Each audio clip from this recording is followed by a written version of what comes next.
자, 우리가 8월 들어서 우리 시편 1편을 통해서 우리가 그토록 받고자 하는 그 복이라는 게 뭔가 그 말씀을 지금 계속 나누고 있습니다. 여러분, 교회 다니시는 이유가 복 받기 위해서 아니에요? 아닌가요? 궁극적으로 우리가 신앙의 신앙을 살아가는데 복 받기 위해서 사실은 우리가 신앙생활 하는데, 그렇게 받기 원하는 복이라는 게 도대체 뭔가, 더불어서 하나님이 우리에게 주시고자 하는 복이 있는데 그건 도대체 뭔가. 여러분, 이것을 모르면 사실은 신앙생활이 시작되지 않았다고 봐야 됩니다. 그래서 우리 8월 한 달 자칫하면 우리 신앙이 좀 소홀해질 수 있는 한 달이죠. 휴가도 가시고 또 모든 모임도 다 방학하기 때문에 이제 신앙을 쉬어도 되겠구나 이렇게 생각하시는 분들이 혹시 있을지 모르지만, 오늘 그 복을 한 번 더 이어서 공부하기를 원합니다. 저는 설교 준비하면서 이 복에 대한 설교를 할 때 여러분이 이 성경적 정의를 좀 가졌으면 좋겠다, 그런 기도를 했습니다. 문자적으로 그냥 지식적으로만 아는 게 아니라 여러분의 삶에 영향력이 미치는 그런 생명이 있는 말씀, 그런 복이 여러분 가운데 있었으면 참 좋겠다, 그런 기도했습니다. 여러분 꼭 그런 복을 가지시는 여러분 되시기를 축원합니다. 자, 오늘은요 우리 제목을 보면 뭐라고 되어 있습니까? 진정한 복은 뭐라고요? 천국을 얻는 것이다, 그렇게 되어 있습니다. 여러분, 시편 1편을 공부하면서 여러분 이 시편 1편의 궁극적인 주제가 천국과 지옥이다, 여러분 이것을 아는 분은 그렇게 많지 않습니다. 그죠? 복에 대한 좋은 말씀이라고 생각하시지만, 여러분 시편 1편을 곰곰이 읽어보시면 여러분 이것은 우리에게 천국과 지옥이 있음을 말씀하는 엄연한 종말론적인 말씀입니다. 오늘 그 말씀을 중심으로 여러분과 함께 복에 대한 묵상을 이어가겠습니다. 여러분, 복이 뭡니까? 진정한 복이 뭐냐?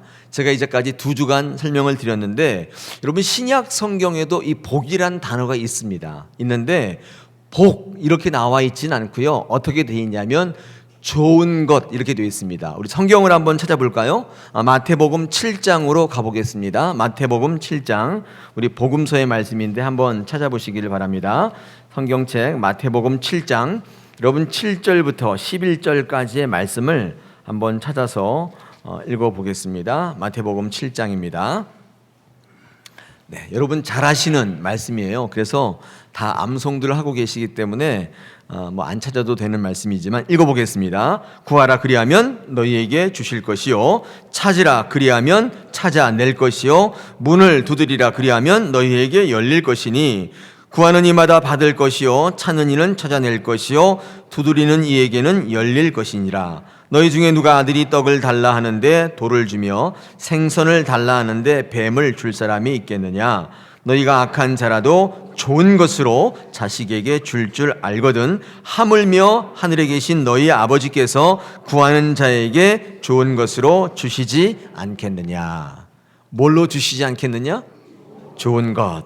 여러분, 이 좋은 것은 헬란 말로 아가도스라고 하는 단어로 되어 있는데, 여러분 이것이 복입니다. 복. 하나님께서 우리에게 주시고자 하는 좋은 것, 여러분 성경에는 좋은 것, 이걸 이제 아가도스인데 이게 복이라는 단어로 되어 있습니다. 오늘 읽으신 이 말씀 한번 생각해 보십시오. 우리 7절에 보니까 구하라 그러죠? 또 찾으라 그러죠?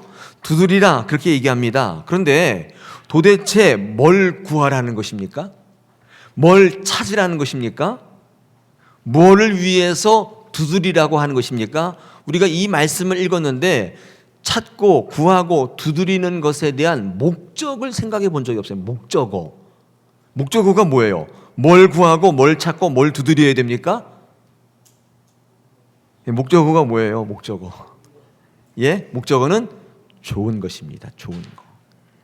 그러니까 우리가 구하고 찾고 두드리는, 뭘 구하고 찾고 두드리라고 하냐면 그 좋은 것을 구하라, 찾으라, 두드리라는 것입니다.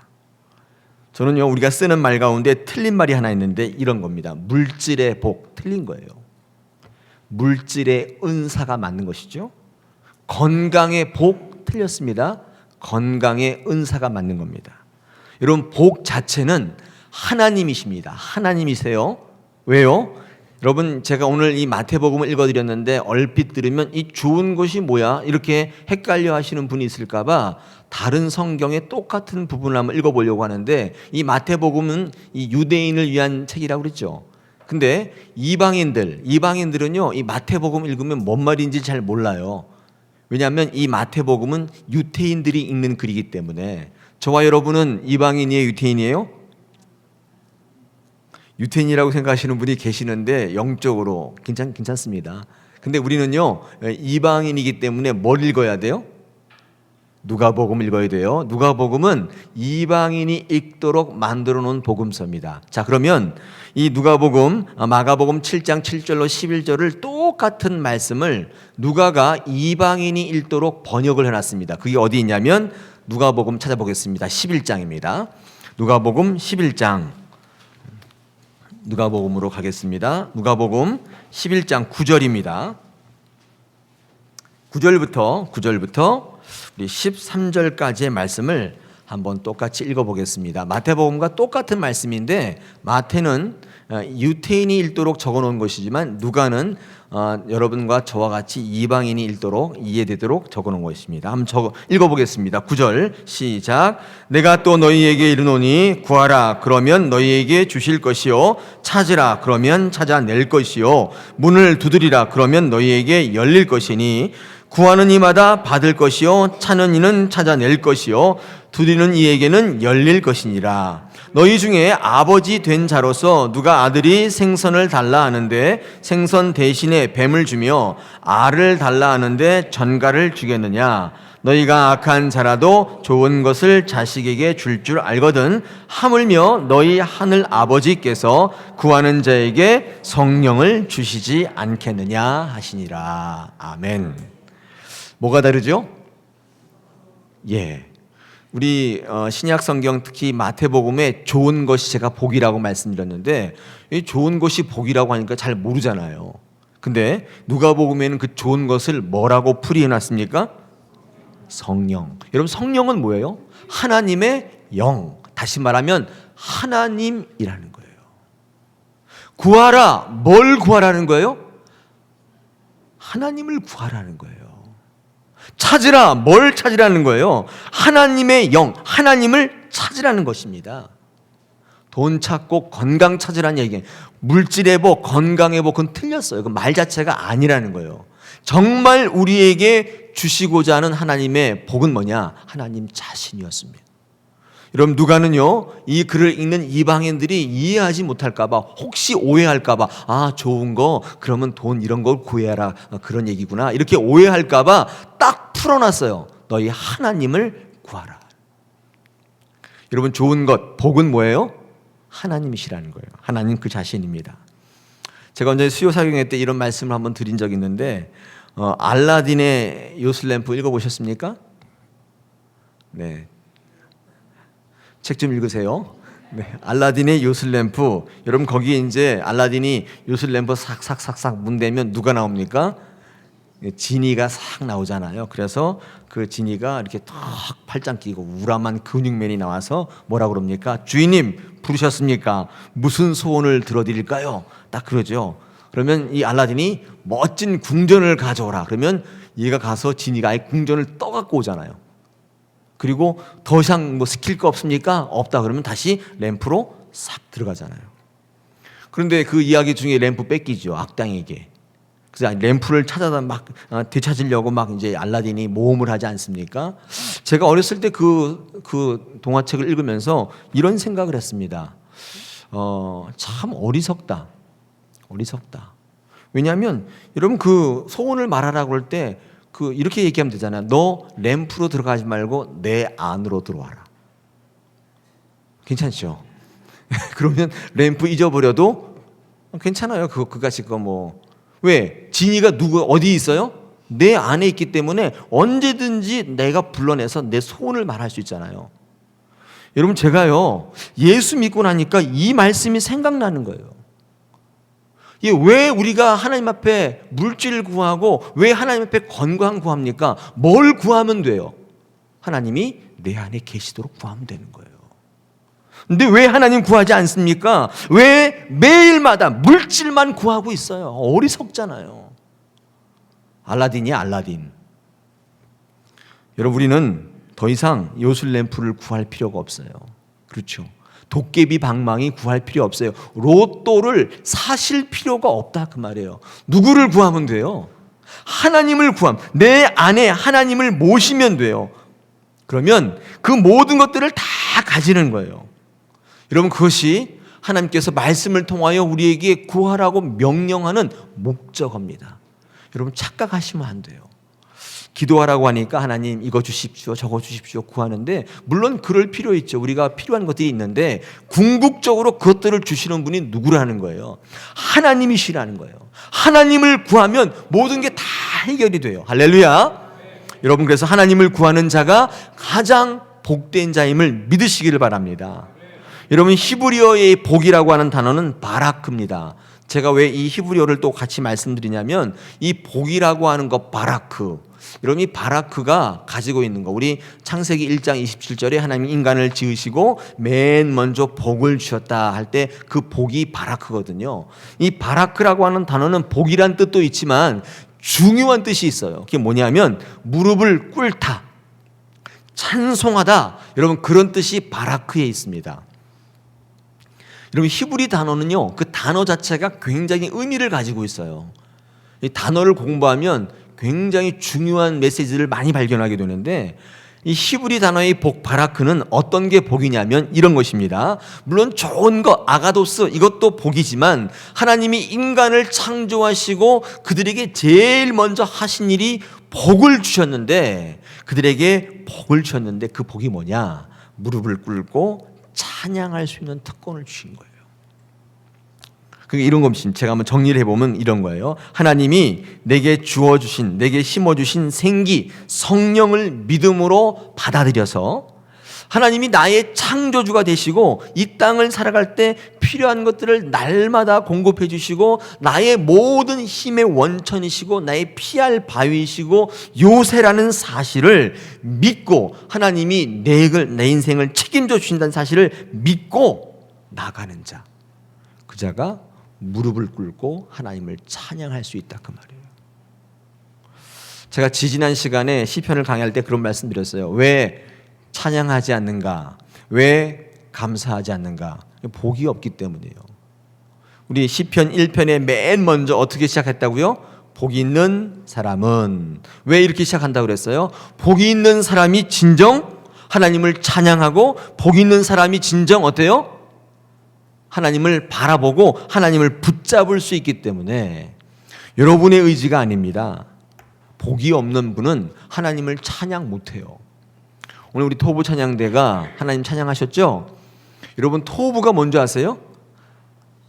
토부? 예, 토부가 이 바라크라는 단어와 똑같이 하나님의 이 구약의 복이라고 쓰여지는 말입니다. 하나님 보시기에 좋은 거, 이 복이죠. 여러분, 그래서 우리 토부 찬양대는 하나님의 그 역사를 믿고 하나님을 복 있는 분들이기 때문에 하나님을 찬양할 수 있는 거예요. 많은 분들이 집에 가시면 찬양 안 하시죠? 유행가 부르시고 좋은 거 하시지만 여러분, 그게 시대의 문화에 맞춰가는 게 아니에요. 여러분, 가만 네 자신을 들여다보면 내가 복이 없어요. 복이 없는 자는 절대로 하나님 찬양 못합니다. 여러분, 복이 있는 자가 되시기를 축원합니다. 할렐루야. 자, 오늘 말씀을 좀 본격적으로 묵상하는데, 아까 제가 말씀드렸죠. 시편 1편이 천국과 지옥을 말씀하는 그런 시편이에요. 오늘 시편을 쭉 읽어보시면 참 재미있는 게 이 의인과 악인에 대한 대비입니다. 여러분, 의인은 어떤 사람으로 되어 있습니까? 시편에 보니까 네, 시냇가에 심은 나무라고 되어 있고, 여러분 4절에 보니까 악인은 뭐라고 되어 있어요? 예, 바람에 나는 겨다, 이렇게 되어 있습니다. 이 수사학적으로 볼 때 굉장히 이질적이죠. 의인이 시냇가에 심겨진 나무라면 악인은 들판에 심은 나무라든지 뭐 이렇게 나가야 되는데, 악인은요 바람에 나는 겨라고 되어 있습니다. 왜 그럴까요? 의도성이 있다는 거예요. 자, 그러면 왜 악인이 바람에 나는 겨인가?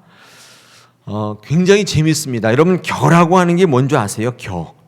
여러분, 이 겨는요 이 성경에 뭐라고 되어 있냐면 이 모츠, 히브리 말로 모츠라고 되어 있어요. 모츠, 왕겨입니다. 왕겨. 여러분 이 모츠라고 하는 단어를 이렇게 살펴보면 뭐냐면요, 이 겨라고 하는 거의 속성을 잘 나타냅니다. 여러분 겨는 뭐냐면 뭔가 있는 것처럼 보이지만 속에 아무것도 없는 거예요. 그 겨의 특징이죠. 알곡은 그 안에 뭐가 있어요? 쌀알갱이가 딱 들었잖아요. 근데 겨는 뭐냐면요, 알곡인 것처럼 생겼는데 까보면 아무것도 없는 거예요. 뭔가 있는 것처럼 보이지만 아무것도 없는 존재가 겨입니다. 속이 비어 있어요.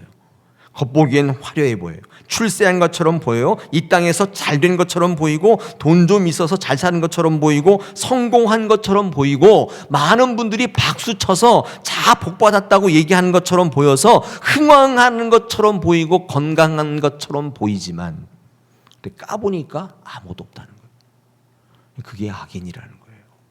근데 그게 언제까지는 줄 아세요? 여러분 추수할 때 이 가라지하고 이 쭉정이 이 겨하고 이게 이 가라지죠. 가라지 까면 아무것도 없잖아요. 근데 그거하고 이 알곡을 언제 구분합니까? 추수날, 추수 때에 구분되게 되어 있습니다. 여러분 5절을 한번 보십시오. 5절에 보니까 뭐라고 되어 있습니까? 속이 텅 빈 겨는 어떻게 해요? 악인은 심판을 견디지 못한다. 그렇게 되어 있습니다. 여러분 이 견딘다는 단어가요, 히브리 말로 쿰입니다. 쿰. 여러분 쿰이란 단어를 익숙하죠? 예, 그 일어나라 쿰, 그죠? 그게 예, 달리다 쿰. 이 쿰이라는 게 일어나라는 거예요. 소녀요 일어나라 할 때 이 쿰인데, 여러분 이 견딘다는 단어가 이 쿰으로 되어 있어요. 다시 말하면 일어나라는 거예요. 하나님이 추수하실 때 심판 때 앞에서 악인더러 일어나라 이렇게 얘기하는 거예요. 근데 이 악인은요 일어날 수가 없어요. 왜요? 힘이 없어요. 속이 텅 비어 있다고요. 피죽도 못 먹어가지고 텅 비어 있어요. 일어날 수가 없어요. 여러분 이 악인이 왜 악인이고 이 악인으로 대신되는 모티브, 지옥으로 갈 수밖에 없냐면 하나님의 말씀으로 채운 게 없다고요. 마지막 심판날에 하나님께서 성령의 바람을 불 때 이 악인들은 견디질 못하는 거예요. 그냥 확 날아가는 거예요. 왜요? 살았을 때 자유롭게 살았다고요. 하나님의 말씀으로 채울 생각하지 않고 내 기분 편한 대로, 내 감정 좋은 대로 날아다녔어요. 마지막 날 성령의 바람이 불 때 그들은 날아가 버리고 말아요. 여러분 착한 일 했기 때문에 천국 가고 악한 일 했기 때문에 지옥 갑니까? 이게 굉장히 동화적 발상이에요. 하나님은 그들을 지옥으로 보낸 일이 없어요. 그들 스스로, 악인들은 자기의 삶 때문에, 자기 의 때문에, 자기 고집 때문에 하나님 말씀 묵상하고 즐거워 살기보다는 그 안에 세상 것으로 잔뜩 채우고 살았어요. 그러다 보니 영적인 심판날에 아무것도 없어서 날아가 버리는 거예요. 심판 때 앞에 일어날 수가 없다는 거예요. 웃기지 말라고요. 글쎄요. 여러분 영적인 눈을 드시기를 축원합니다. 여러분 이 땅에서 성공했다고 건강했다고 그런 것처럼 보이는 거예요. 정말 하나님 보시기에 아름다운 인생은 그 속이 하나님의 말씀으로 채워지는 것입니다. 여러분 그러면 누가 그 자리에서 견뎌낼 수 있는가? 하나님의 말씀을 묵상하고 주야로 즐거워하고 묵상했던 사람들이, 여러분 그분들이 견뎌내는 거예요. 채워진 인생입니다. 절대로 날아가지 않습니다. 여러분 이렇게 날아가지 않는 인생 의인을 뭐라고 합니까? 심기워진 나무. 네. 여러분 뿌리를 내리고 있기 때문에 성령의 바람이 불어올 때 그 자리에 버티고 있는 거예요. 절대로 날아가는 일이 없다는 거예요. 이사야서 57장 13절에 이사야는 이렇게 예언합니다. 네가 부르짖을 때에 내가 모은 우상들에게 너를 구원하게 하라. 그것들은 다 바람에 날려가겠고 기운에 불려갈 것이로되 나를 의뢰하는 자는 땅을 차지하겠고 나의 거룩한 산을 기업으로 얻으리라. 여러분 오늘 시편 1편이 여러분에게 천국과 지옥을 어떠한 모티브로 그리고 있습니까? 의인과 악인의 삶으로. 의인과 악인의 삶은 하나님의 말씀을 기준으로 그 말씀대로 살며 묵상하며 즐거워했던 사람인가 그렇지 않은가가 마지막 추수 때에 결정적으로 그들의 길이 나눠져요. 저는 이런 비유를 가끔씩 듭니다. 이런 시편 1편이요, 참 재미있는 시편인데, 우리 교회는 뭐 그런 분이 안 계시지만 제가 전에 있던 교회는 그런 분이 참 많았어요. 교회에서 상처받고 그 교회로 오신 거예요. 거기는 대형 교회이기 때문에 수천 명이 같이 예배 드리니까 누가 누군지 모르잖아요. 그러니까 교회에서 신앙생활하는데 어떤 분이 야 바보야 이렇게 했단 말이에요. 근데 천재면 절대 상처 안 받아요. 근데 바보니까 상처를 받는 거죠. 바보한테 바보라 그러면 상처받아요. 그렇죠. 부자한테 아유 이 거지야 그러면 웃어요. 나는 거지 아니기 때문에. 근데 정말 거지한테 거지라 그러면요 진짜 굉장히 상처받습니다.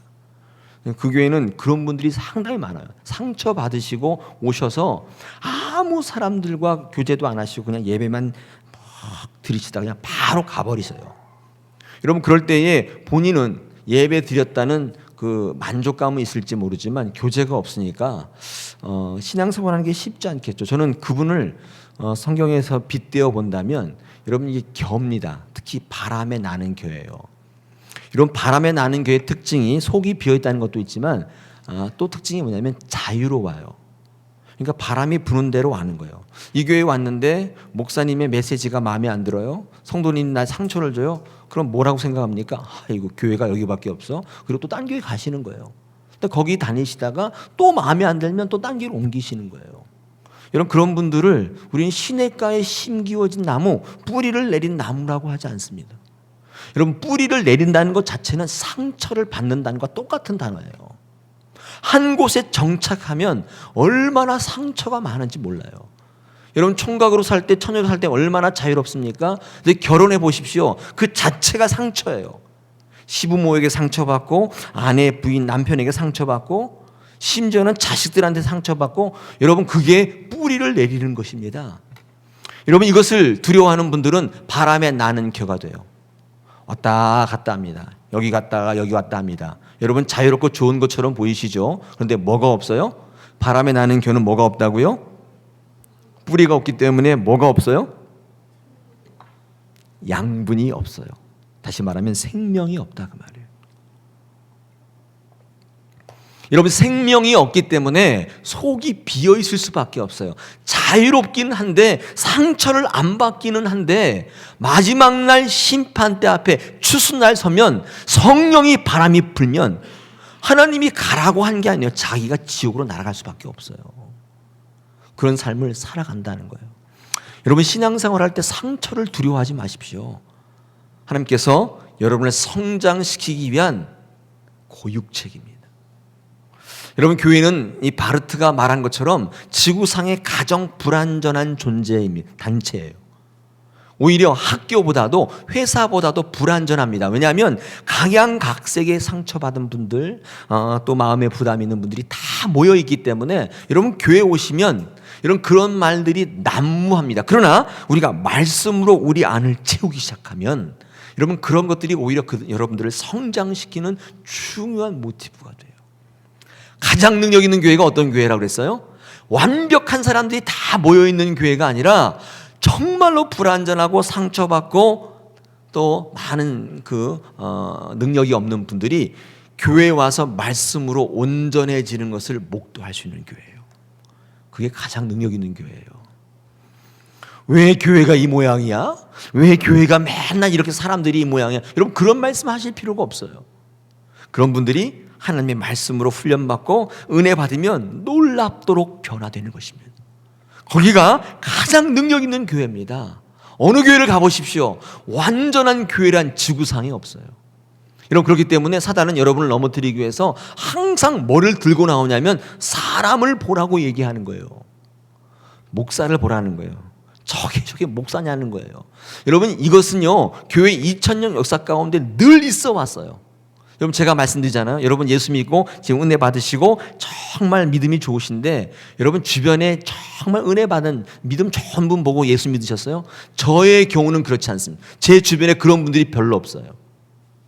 정말 형편없고 정말 불완전하지만 하나님의 은혜로 예수 믿었다 그 말이에요. 여러분 이 사실을 모르게 만들고 시각을 자꾸 사람에게 맞추게 하는 것은 사단의 술책이에요. 거기에 넘어가면 교회에 뿌리를 내릴 수 없습니다. 자꾸 옮겨다녀요. 여러분 이 다사랑교회 교인으로 불러주신 하나님 뜻이 분명히 있습니다. 저를 다사랑교회 목사로 불러주신 분명히 뜻이 있단 말이에요.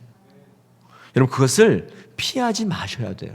우리가 그것을 똑바로 쳐다보고 주일마다 수요일마다 금요일마다 말씀으로 우리를 채우기 시작하면 묵직해지는 거예요.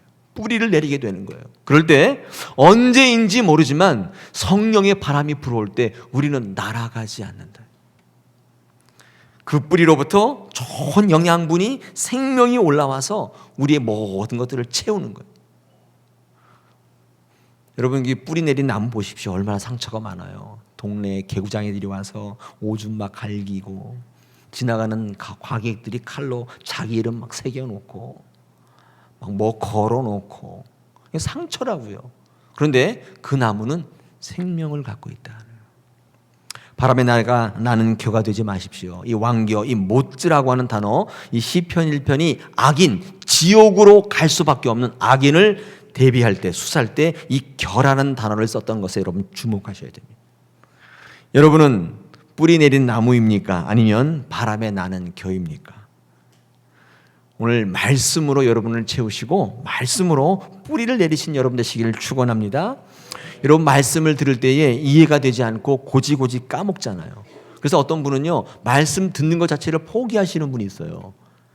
여러분 그렇게 하면 안 돼요. 제가 말씀드렸죠. 밑 빠진 독에다가요 이게 물을 붓는 방법은 물이 빠지는 속도보다 붓는 속도가 빠르면 돼요. 그렇죠? 물이 막 빠지는데 그보다 빨리 부으면 채워지는데 이렇게 하다 보니까 어떤 방법을 알게 됐다고요? 네, 제가 영화 얘기해 드렸잖아요. 이 밑 빠진 독을 가지고 연못 속으로 그냥 들어가 버리면 돼요. 그럼 밑 빠진 독에 물이 채워지기 시작하는 거예요. 하나님의 말씀은 그렇게 채우는 겁니다. 하나님의 은혜에 잠기시는 거예요. 그래서 저는 이런 말을 즐겼습니다. 하나님의 말씀에 자꾸 여러분을 노출시켜라.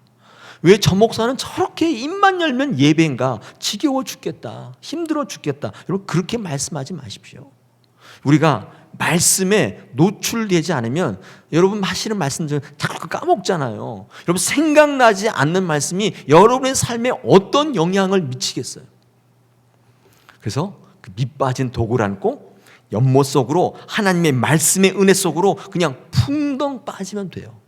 그러면 여러분의 인생 자체가 하나님의 말씀으로 뿌리 내리고 여러분 인생 자체가 정말 든든히 서 있는 하나님의 생명 물가에 뿌리 내린 나무가 되어서 마지막 날 날아가지 않아요.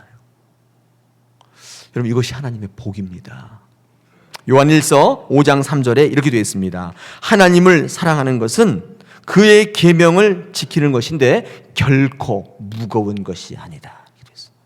뭐라고요? 무거운 게 아니다. 여러분 무겁다는 헬란 말에 한글로 번역하면 부담스러운 게 아니다. 이렇게 됐어요. 여러분 부담된다는 마음은 하나님이 주시는 마음이 아니에요. 하나님은 어떤 일을 할 때 그것을 감당할 수 있는 능력을 함께 주시는 분이신 줄 믿습니다. 할렐루야. 여러분 누가 복이 있습니까? 하나님의 말씀을 들은 분이십니다. 하나님의 말씀을 듣고 여러분 그것을 생각내서 내 삶 가운데 적용하고 나가야 되는데 여러분 그렇지 못한 현실이 우리에게 있잖아요. 그래서 하나님의 복은요 궁극적으로 말씀을 듣고 갈등하는 데 있어요. 여러분 이게 갈등이란 단어가 굉장히 중요한 성경의 중요한 갈림길이 됩니다. 여러분 기억은 나지 않지만 갈등은 하셔야 돼요. 갈등은 하셔야 돼요.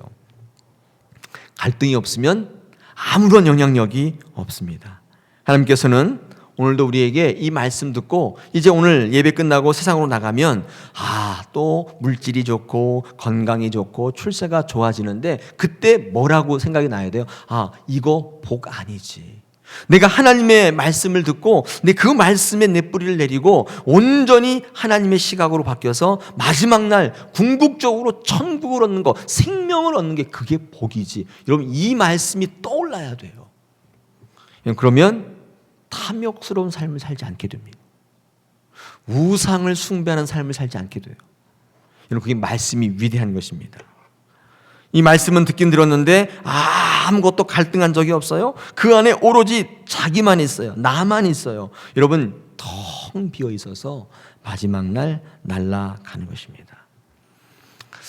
여러분, 인생이 그런 것입니다. 지금 살아갈 때 여러분 가진 것들이 귀하지 않다는 게 아니에요. 귀합니다. 그런데 우리의 궁극적인 신앙의 목적을 그렇게 놓고 우리가 그토록 원하던 복이, 하나님이 우리에게 주시는 그 복이 하나님 자신이며 생명이라는 사실을 기억할 때 그 인생이 강력해져요. 여러분, 고르바초프라고 하는 그 소련 시절의 당서기 최고의 실권자를 아시죠? 여러분, 고르바초프의 미가일 고르바초프죠. 미가일 하노프라고 하는 그 부인이 있었습니다. 그 당시에 소련의 이 영부인은, 그렇죠? 이 미국과 양대 냉전 시대 때 소련의 영부인 이 하노프라고 하는 이 영부인은 최고의, 여자애 중에서는 최고의 자리. 그러니까 이 고르바초프가 가는 자리는 항상 영부인이 따라가죠. 그러면 고르바초프는 이렇게 정치적인 권력을 가지고 이렇게 정권을 몰고 다닌다면 여성은 영부인은 뭐예요? 모든 여성 세계를 다 몰고 다니잖아요. 많은 사람들의 부러움의 선망의 대상이 됐던 세계 1인자 영부인, 그분이요 암으로 돌아가셨어요. 그것도 이 미가일 이 고르바초프가 노르웨이를 방문할 때 거기서 돌아가셨어요. 근데 갈 때는 다 비행기에서 이렇게 같이 손 흔들면서, 손 한번 들어보십시오. 이렇게 흔들면서 영접을 받고 나갔는데, 여러분 들어올 때는 어떻게 들어온 줄 아세요? 화물칸에서 나왔어요. 여러분, 그것을 이렇게 TV에서 비춰주는데 참 인생의 만감이 교차합니다. 살아있을 때 영부인이에요. 근데 목숨 끊어지면 짐짝이 되는 것입니다. 우리가 살았을 때 가장 지혜로운 분은 하나님의 말씀을 귀하게 여기고 그 말씀에 목숨을 거는 거예요. 제가 이런 말이 무리가 아닙니다. 우리 다사랑 교회는 여러분 얼마나 복받은 교회인지 몰라요. 여러분, 말씀이 강물처럼 흘러넘친다는 말이 얼마나, 여러분 우리 살아나리라 이 말씀에 근거되는 에스겔 30장의 말씀이 어떤 말씀인 줄 알아요? 이 성전에서 말씀이 막 흘러나와가지고 사람의 발목을 채우고 무릎을 채우고 허리를 채우는데, 여러분 건강한 사람들은 이 허리까지도 물을 차고 나가지만, 여러분 그 에스겔서 30장 읽어보면 이 물이 머리까지 채워버리면 그 사람은 어떻게 해볼 수가 없어요. 그때는 물이 그 사람을 주장하는 거예요. 발목까지는 내가 물을 주장하지만 머리까지 채우면 어떻게 해요? 물이 그 사람을 주장해요. 여러분, 그 물이 뭐라고 그랬어요? 말씀. 사랑하는 여러분, 우리 다사랑의 성전에서 말씀이 물처럼 흘러넘치는 그런 교회 되기를 여러분 기도해 주시길 바랍니다. 여러분, 그 말씀에 복 잠겨서 여러분 안에 말씀으로 채우면 여러분 마지막 날, 여러분 그 나중에 심판의 바람에 날아가지 아니하고 온전히 하나님의 말씀으로 영생을 얻고 생명을 얻는 복된 여러분 되시는 줄 믿습니다. 할렐루야. 여러분 꼭 그런 분 되시고, 말씀마다, 예배 때마다 목숨을 걸고 말씀을 지키고 하나님 앞에 말씀을 채워서 말씀에 노출시켜서 하나님 보시기에 아름다운 복된 생명력 넘치는 인생을 살아가는 여러분 되시기를 축원합니다. 할렐루야.